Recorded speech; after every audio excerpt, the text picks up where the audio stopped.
함께 나눌 말씀은 사도행전 2장 1절에서 4절과 그리고 37절에서 42절 말씀, 신약성경 개역개정성경 188쪽에 있는 말씀 함께 봉독하겠습니다.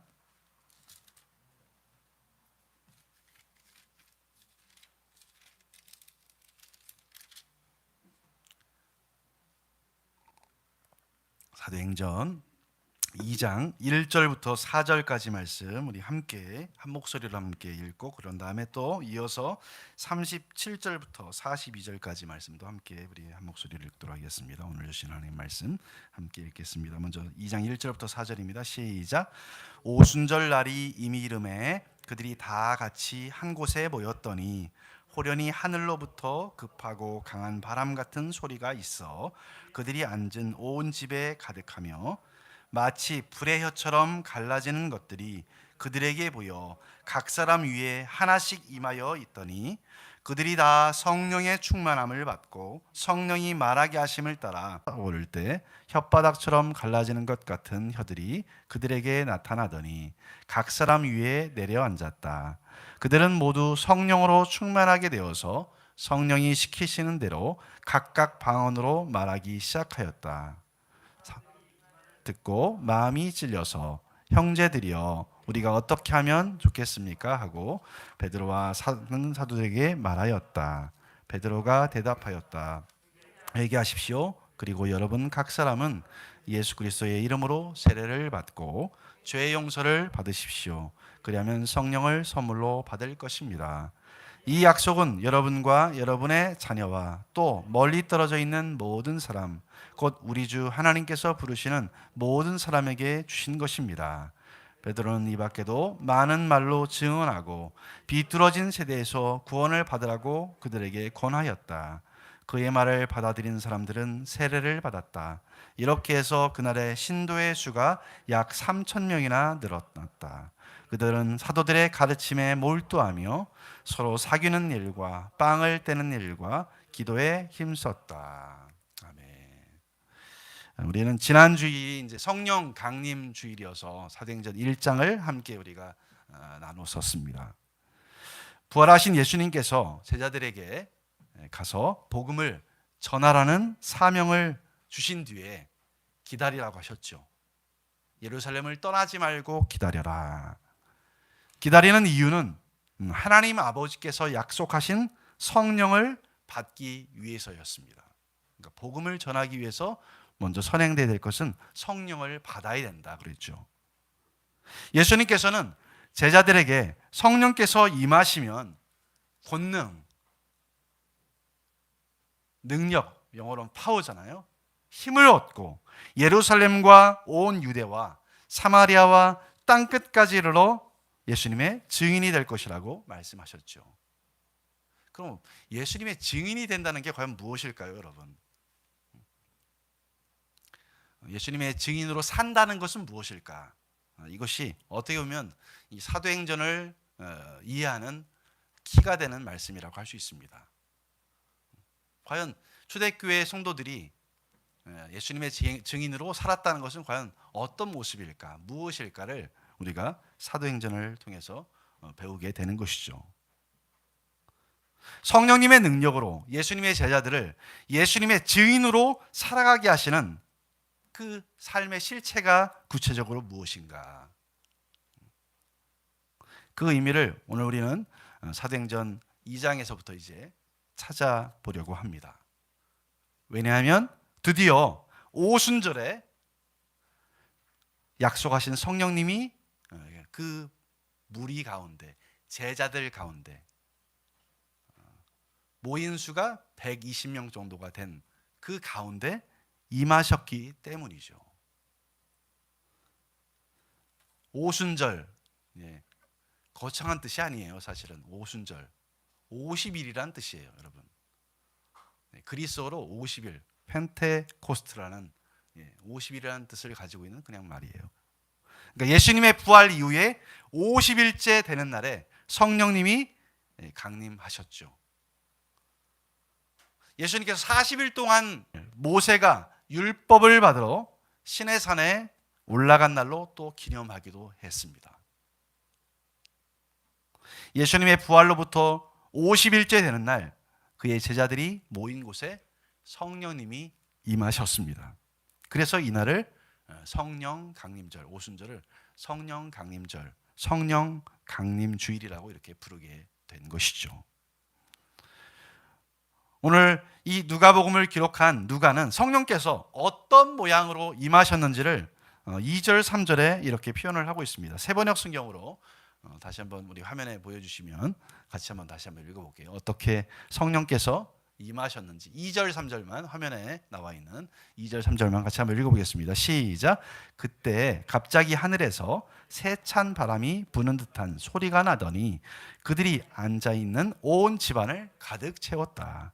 그리고 불길이 솟아오를 때 혓바닥처럼 갈라지는 것 같은 혀들이 그들에게 나타나더니 각 사람 위에 내려 앉았다. 예.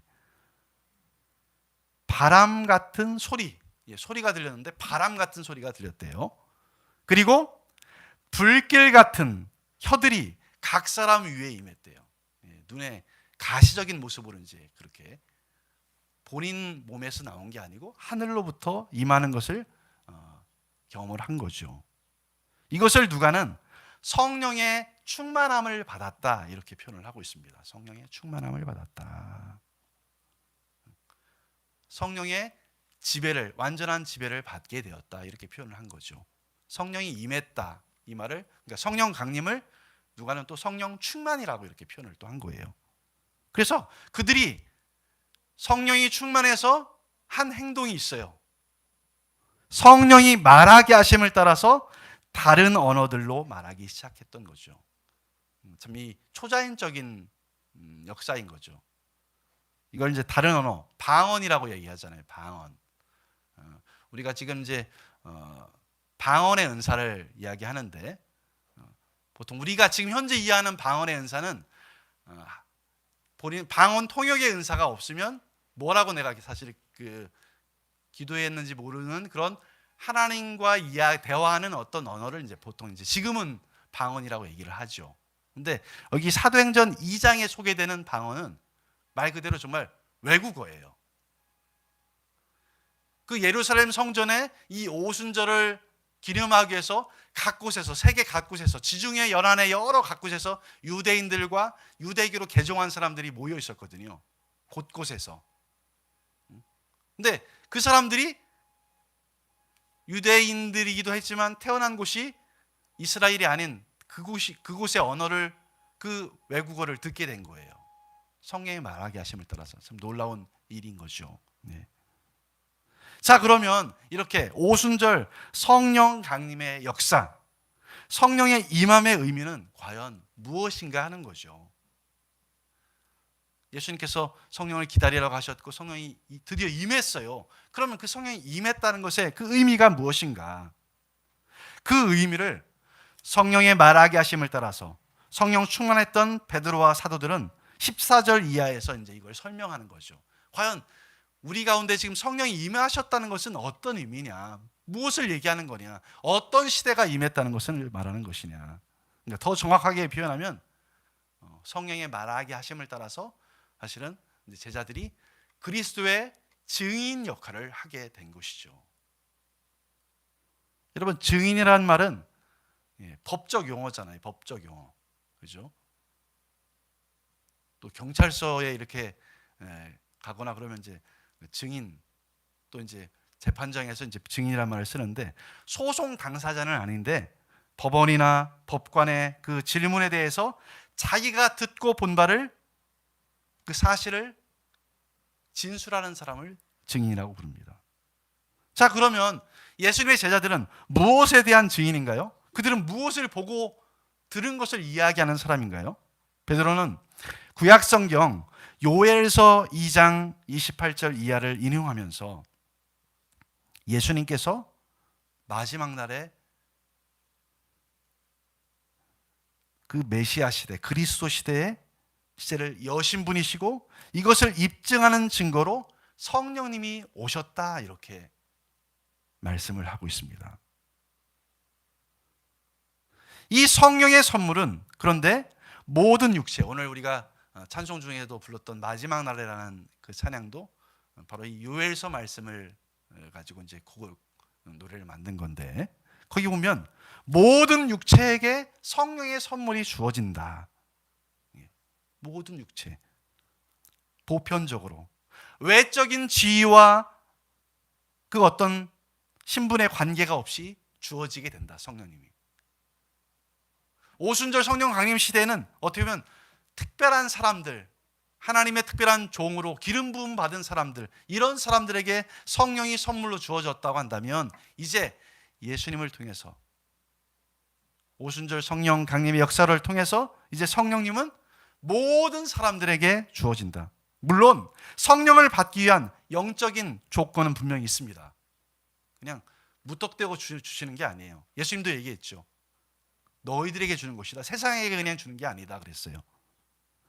분명히 영적인 자격 조건은 있지만 성별, 뭐 남자에게만 주는 것도 아니고 또 여자에게만 주는 게 아니고 남녀에 관계없이, 연령에 관계없이, 노소에 관계없이, 어리다고 해서 너는 성령이 필요 없어, 이게 아니고, 연세가 되었다고 해서 배제되는 것이 아니고, 또 계층에 관계없이 주어진다는 것입니다.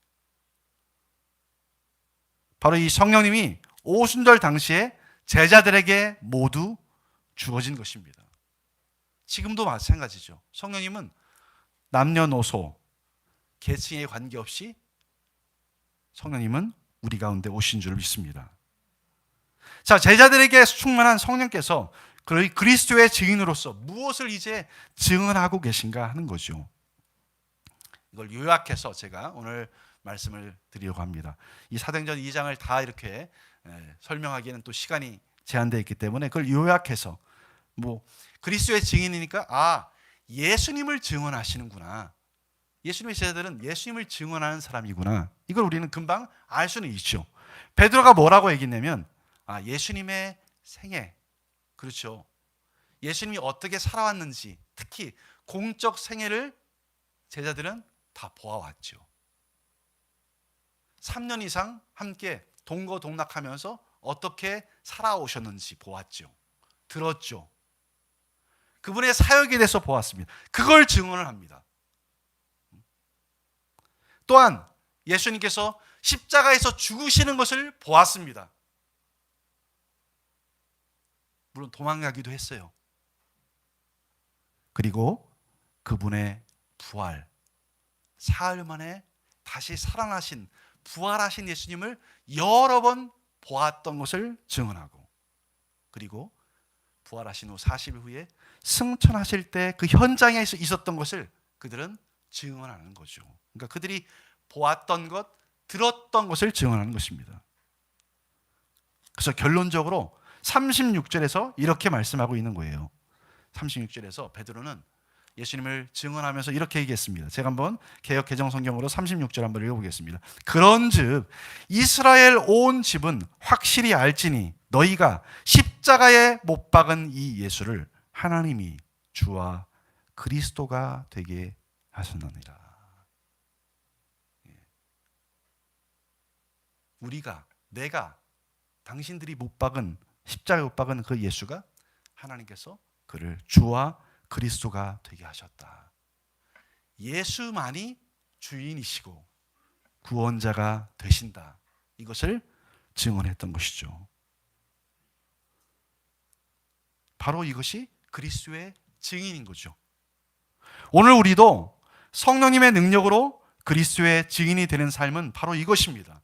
내가 듣고, 그러니까 예수님에 대해서 내가 듣고 보았던 그리스도를 증언하는 거예요. 만약 이것을, 예수님을 내가 보거나 듣지를 않았으면 어떻게 말할 수 있어요? 물론 작가는 말할 수 있어요, 상상해서. 근데 그건 증언이 아니죠. 내 생각 속에서 있었던 이야기를 하는 거죠. 그러니까 우리의 삶 속에서 하나님과 예수님을 삶 속에서 만나고 경험하는 것이 그래서 참 중요한 거죠. 기도를 통해서 하나님의 말씀을 들으면서 내 삶 속에서 주님을 경험한 것을 나누는 것입니다. 말하는 것입니다. 증인은 예수님에 대해서 없었던 이야기를 하는 사람이 아니죠. 없었던 이야기를 상상해서 하는 작가가 아닙니다. 예수님을 보았던 그대로, 들었던 그대로 말하는 사람인 것이죠. 자, 그럼 제자들이 성령님의 능력으로 그리스도의 증인으로서의 그 역할을 했더니 어떤 일이 이제 벌어지게 되고 성령님께서 계속적으로 어떻게 일해 가시는지가 이제 37절 이하에 소개가 되고 있습니다.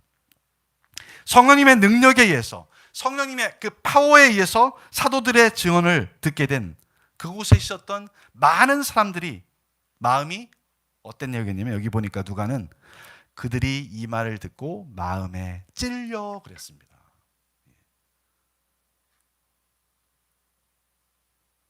성령님께서 우리 가운데 하시는 중요한 일 가운데 하나는 우리의 마음 가운데 내 마음을 책망하는 거죠. 죄에 대한 단순한 죄책감이 아니고 내가 지은 죄에 대해서 깨닫게 하는 일을 하시는 거예요. 난 죄인이 아니야. 이랬던 사람이 내 속에 있는, 내 마음 속에 있는 여러 죄악들을 드러나게 하실 때, 성령님께서 깨닫게 하실 때 마음에 찔림이 나타나는 거죠. 듣는 사람들의 마음에 찔림이 있었습니다. 이 역사는 오늘도 계속되고 있는 거죠. 2000년이 지났지만 여전히 성령께서 일하시기 때문에 하나님의 말씀을 듣는 사람들 가운데, 그 말씀에 마음에 이렇게 깊이 새겨진 사람들 가운데 마음에 찔림이 있는 거죠. 그래, 내가 죄인이구나. 내가 주님의 뜻을 반대했던 사람이고 거절했던 사람이구나. 이걸 알게 되는 거죠. 그래서 그들이 뭐라고 했습니까? 우리가 어떻게 하면 좋겠습니까? 그러고 보니까 내가 주가 되시는, 그리스도가 되시는 예수를 십자가에 못 박는 일에 내가 앞장섰군요. 그걸 지지했군요. 내가 죄인이군요. 내가 어떻게 하면 좋겠습니까? 그러면 이렇게 반응을 한 거예요. 그러자 베드로는 이렇게 말합니다. 38절 39절에 세번역 성경으로, 우리 화면에 나와 있습니다. 세번역 성경 38절 39절 같이 한번 읽어보겠습니다. 시작. 베드로가 대답하였다. 세례를 받고 죄의 용서를 받으십시오. 그리하면 성령을 선물로 받을 것입니다. 이 약속은 여러분과 여러분의 자녀와 또 멀리 떨어져 있는 모든 사람, 곧 우리 주 하나님께서 부르시는 모든 사람에게 주신 것입니다. 회개하라고 말씀하시죠. 회개는 무엇입니까? 그냥 단순한 뜻은, 사전적인 의미는 죄나 잘못을 뉘우치고 마음을 고쳐먹는 걸 보통 회개라고 하죠. 근데 성경은 그거 이상이에요. 삶 속에서 내가 저지른 죄를 깨달아서 반성하는 것에 끝나지 않고 거기서부터 벗어나서 하나님의 뜻에 따르겠다고 결단하고 행동을 바꾸는 거예요. 내 맘대로 살았구나. 예수님이 주인이신데, 왕이신데 내 뜻대로 살았구나. 그걸 내가 회개합니다. 그러나 이제는 주인 되신 예수님의 뜻에 내가 순종하며 살기를 원합니다. 이렇게 행동의 변화를 만드는 거죠.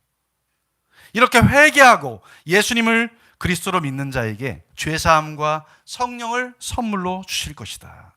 이 약속이 오늘 이 말씀을 베드로를 통해서 그 현장에서 예루살렘에서 들었던 그 사람들, 그들의 자녀뿐만 아니라 2000년이 지난 오늘 우리에게도 이 성령의 선물이 주어지는 것이죠. 이 사도들의 말을 듣고 이 말씀을 마음에 좋은 얘기구나 이렇게 끝나지 않고 이 말씀을, 그래, 나에게 주신 말씀이야, 이렇게 받은 사람들, 말씀을 마음에 받은 사람들이 세례를 받았습니다. 이날 몇 명 받았다고 그랬죠, 여러분? 3,000명. 엄청난 결과였습니다. 이건 사람이 할 수 있었던 것이 아니죠. 회개하게 하고 구원하시는 성령님의 역사로 가능한 일이었습니다. 물론 한 영혼 구원하는 것도 너무나 소중한 가치인데, 소중한 일이잖아요. 근데 3,000명이 그날 구원을 받았다, 세례를 받았다.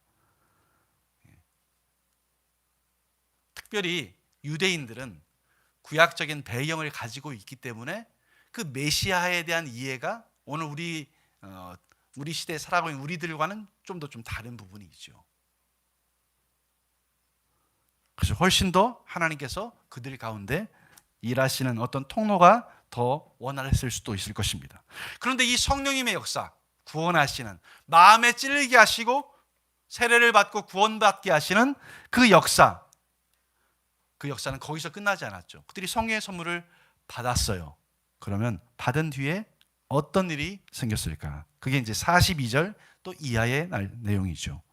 우리 42절부터 47절까지 말씀, 우리 화면에 준비가 돼 있을 것 같은데요. 42절에서 47절. 예, 화면에 세번역 성경으로 같이 한번 우리 읽어보겠습니다. 시작. 그들은 사도들의 가르침에 몰두하며 서로 사귀는 일과 빵을 떼는 일과 기도에 힘썼다. 모든 사람에게 두려운 마음이 생겼다. 사도들을 통하여 놀라운 일과 표징이 많이 일어났던 것이다. 믿는 사람은 모두 함께 지내며 모든 것을 공동으로 소유하였다. 그들은 재산과 소유물을 받아서 모든 사람에게 필요한 대로 나누어 주었다. 그리고 날마다 한 마음으로 성전에 열심히 모이고 집집이 돌아가면서 빵을 떼며 순전한 마음으로 기쁘게 음식을 먹고 하나님을 찬양하였다. 그래서 그들은 모든 사람에게서 호감을 샀다. 주님께서는 구원받는 사람을 날마다 더하여 주셨다. 그러니까 성령님께서 구원하시고 거기서 끝난 게 아니고 새로운 또 역사를 하셨던 내용이 뭐냐면 새로운 공동체를 시작하게 하신 것이죠. 새로운 공동체가 바로 교회입니다. 예, 첫 교회, 예루살렘 교회가 시작되게 하신 것이죠. 120명에서 3,120명으로 그 수가 26배나 증가가 되었죠. 아주 폭발적인 증거였습니다. 그들은 또한 사도 베드로의 말대로 죄사함과 성령의 선물을 받았음이 틀림이 없죠. 그러면 그 성령님께서 어떻게 예루살렘 교회 가운데 어떤 공동체로 이렇게 만들어 가셨을까? 물론 이게 완전한 모습은 물론 아니죠. 만들어져가는, 세워져가는 교회인데 어떤 공동체로 이끌어가고 있는지 오늘 우리가 읽었던 42절부터 47절까지의 말씀을 이렇게 요약해 보면 한 4가지 특징을 발견할 수가 있죠. 성령님께서 이끌어 가시는 그 교회의 모습은 첫 번째는 진리를 배우는 교회로 만들어 가신 것이죠. 교회 안에 성령님이 임하신 증거로서 누가가 제일 먼저 언급하고 있는 것은 그들이 사도들의 가르침에 몰두했다 그랬습니다. 세례를 받았으니까 끝! 오케이! 그렇게 생각하지 않고 사도들의 가르침은 뭡니까? 예수님이 가르치셨던 말씀이잖아요.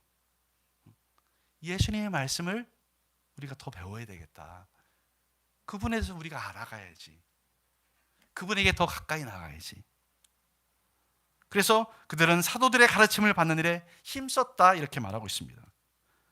여러분, 예수님께서도 성령님의 별명을 뭐라고 불렀냐면 보혜사라고도 불렀지만 또 뭐라고 불렀던 거 여러분 기억하세요? 지난주일에 진리의 영, 그죠? 진리의 영. 예. 사도들의 그 가르침을 받았다는 것은 진리이신 예수님의 말씀, 성경의 말씀을 사모하고 배워가고 그 성경의 권위에 순종한다는 말이죠. 개인적으로 또 이렇게 속으로 성경을 읽기를 하는 건 너무 참 소중한 일이라고 저는 생각합니다. 근데 그걸로 우리가 만족하면 안 되고요. 성경을 읽는 가운데서 그 말씀에 우리가 순종하는 거죠. 성경의 권위에. 한 말씀이라도. 성령 충만한 교회는 성경의 가르침을 공부하고 그것에 순종하는 교회입니다. 비록 우리가 코로나로 인해서 성경 공부를 이렇게 대면으로 할 수가 없잖아요. 비대면이라도 하면 좋은데 우리의 삶의 정황이 그렇게 만만하지 않기 때문에 개인적으로 우리가 하나님의 말씀을 계속 가까이 하는 게 중요하죠. 진리를 배워가는 게 중요해요. 그렇습니다. 하나님의 영, 성령님은 오늘도 하나님의 백성으로 하여금, 교회로 하여금 하나님의 말씀에 순종하도록 이끌어 가시는 줄을 믿습니다. 그 일에 쓰임 받는 우리 교회 또 여러분들이 되시기를 주님의 이름으로 축원합니다. 두 번째는, 첫 번째가 진리를 배우는 그런 교회로 성령께서 이끌어 가셨다고 했는데, 두 번째는 서로 사랑하는 교회로 이렇게 이끌어 가십니다. 서로 교제하는 교회. 교제를 코이노니아라고 하잖아요. 보통 성도 간의 교제를 코이노니아라고 말하는데, 이 코이노니아는 함께 만나서 커피나 차를 그냥 단순히 마신다, 그런 의미만으로 머물지 않죠. 그 이상의 의미죠. 함께 나누는 것, 함께 나누어 받는 것, 주고받는 것, 이걸 코이노니아라고 얘기해요. 한 사람만 주는 게 아니고요, 또 한 사람만 받는 게 아니고 서로 주고받는 거죠. 대화를 주고받을 뿐만 아니라 물질이라든지 다른 것들도 함께 주고받는 거예요. 사랑하기에 함께 나눠주고 함께 받는 것이죠. 그 신뢰로 나온 내용이 우리가 읽었던 44절, 45절 말씀이죠. 물건을 서로 주고받고 재산과 소유 역시도 각 사람의 필요를 따라 나누어 준 것이에요. 물론 이 말은 그리스도인들이 사유재산을 가져서는 안 된다, 이 말을 얘기하는 게 아니죠. 내가 재산을 가지고 있지만 이게 내 것이 아니야. 예수님 것이야. 예수님이 나한테 주신 거야. 나는 관리자야. 근데 다른 사람의, 연약한 사람이 필요가 있으면 예수님 거니까 나눠주셔야지. 이런 마음들이 그들 안에 생긴 거죠. 그러니까 성령의 역사로 예루살렘 교회 안에서 일어난 일, 재산과 소유를 나누는 것은 어떤 사람의 강요가 아니었어요. 사도들이 돈 내놓으세요, 소유를 파세요, 저 사람 주세요, 이렇게 강요해서 된 것이 아니고 자발적인 그 성령 안에서 성령께서 하신 것이었어요. 그래서 이런 부분에 있어서는 공산주의와 다른 거죠. 제도적인,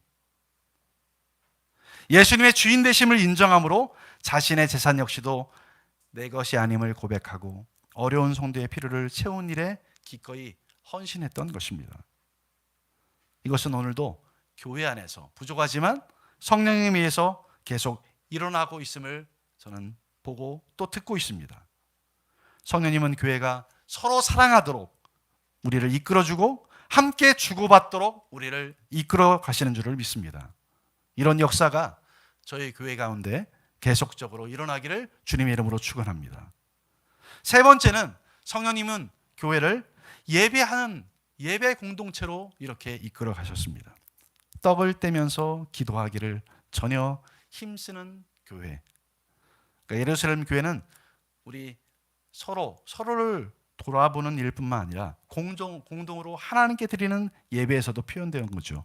성찬과 기도로 대표되는 예배 공동체가 성령님께서 역사하시는 바로 그 교회였습니다.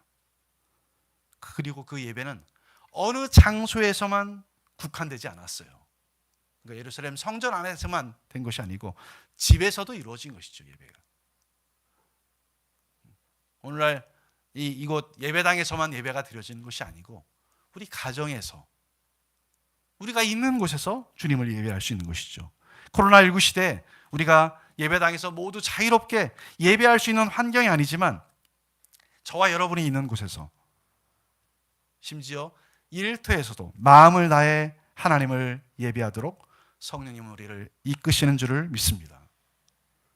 성령님의 역사로 인해서 오늘도 우리 모두가 마음을 다해서 하나님을 예배하고 하나님의 임재를 경험하는 복된 교회 공동체가 되기를 소원합니다.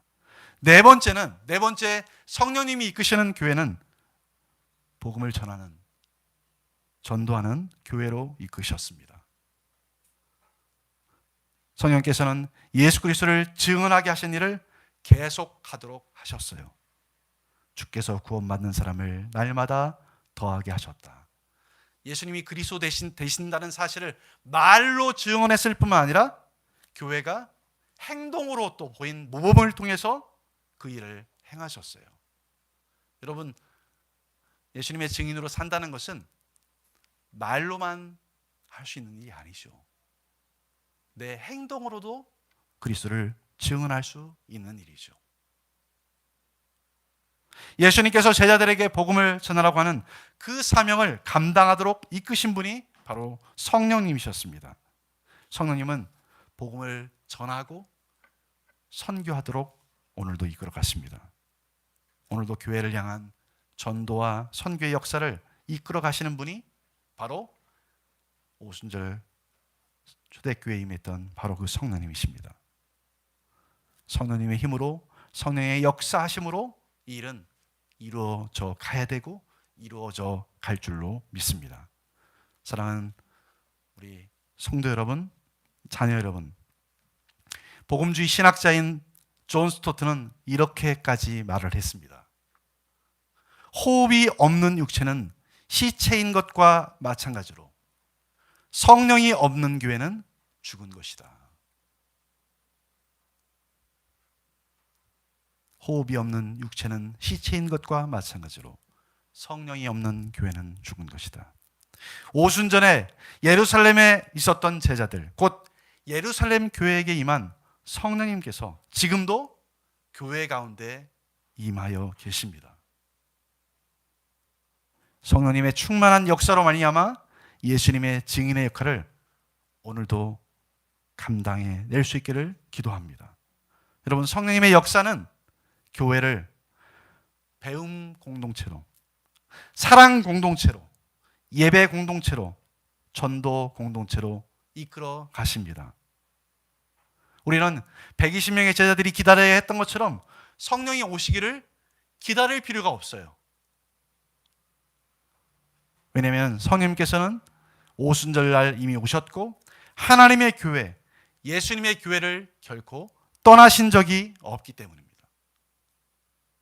우리가 해야 될 일은 우리 가운데 임하시는 그 성령님이 마음껏 일하시도록 우리가 겸손하게 성령님을 소멸하지 않기로 결심하고 그분이 자유롭게 행할 수 있도록 하는 것입니다. 그럴 때 교회는 예루살렘 교회처럼 성령님의 역사가 능력 있게 역동적으로 나타날 줄로 믿습니다.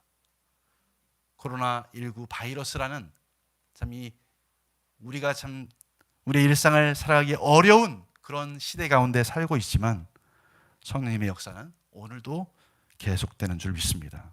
그 역사의 현장이 우리 교회가 되고 저와 여러분들이 되시기를 주님의 이름으로 간절히 축원합니다. 기도하겠습니다. 살아계신 주님, 오늘 또 이렇게 하나님의 말씀을 우리에게 허락하심을 감사합니다. 오순절 제자들 가운데, 예루살렘 교회 가운데 성령께서 임하셨던 것처럼 오늘 예수 그리스도를 구주로 모시고 주인으로 모시고 예수님을 왕으로 모신 공동체, 교회 안에 이미 성령님이 계시는 줄 저희가 확신합니다. 그 성령님이 오늘도 우리 가운데 능력 있게 역사하도록 겸손하게 그분의 뜻을 순종하고 성령을 소멸하지 않고 그분을 따라가는, 성령을 쫓아 행하는, 성령 충만한 삶 살아갈 수 있는 복된 교회, 우리 복된 성도들 다 되도록 이끌어 주시옵소서. 우리의 삶에 그 성령의 역사를 경험하는, 성령님의 능력을 경험하는 모든 그리스도인들이 다 되어지도록 도와주시옵소서. 감사를 드립니다. 걸어가신 예수님의 이름으로 간절히 기도드리옵나이다. 아멘. 우리 다 함께 일어나셔서 주님 다시 오실 때까지 함께 찬양하고 축도 예배를 마치겠습니다.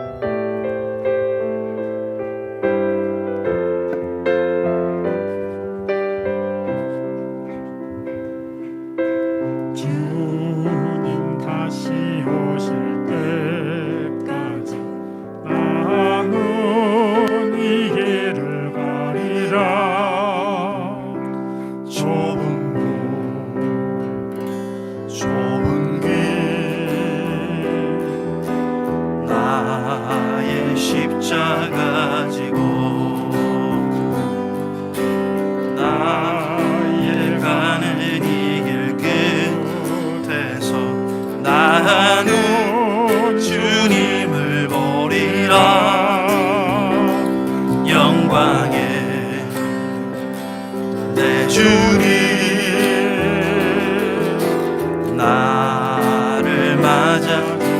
우리 가족들끼리 한번 손을 잡아볼까요? 주님 다시 오실 때까지. 주님 다시 오실 때까지 나는 일어나 달려가리라. 나는 일어나 달려가리라. 주의 영광 온 땅 덮을 때 나는 일어나 노래하리. 내 사모하는 주님 온 세상 구주시라. 내 사모하는 주님 영광의 왕이시라. 주님 다시 오실 때까지 주님 다시 오실 때까지 우리는 일어나 달려가기 원합니다. 나는 일어나